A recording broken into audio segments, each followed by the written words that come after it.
शेतकरी मित्रांनो नमस्कार. कलिंगडवाडी म्हणले तर सेटिंग महत्त्वाचे असते आणि सेटिंग करण्यासाठी मधमाशांचा रोल भरपूर असतो. त्याच्यामुळे आपण मधमाशाला आकर्षित करण्यासाठी शेतकरीनं जुगाड लावला आहे.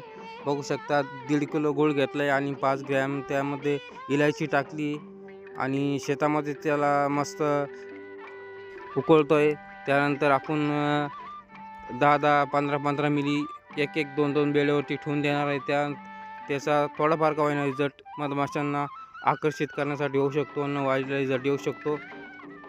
असं करून बघा मित्रांनो, रिझल्ट हमखास भेटतो. धन्यवाद.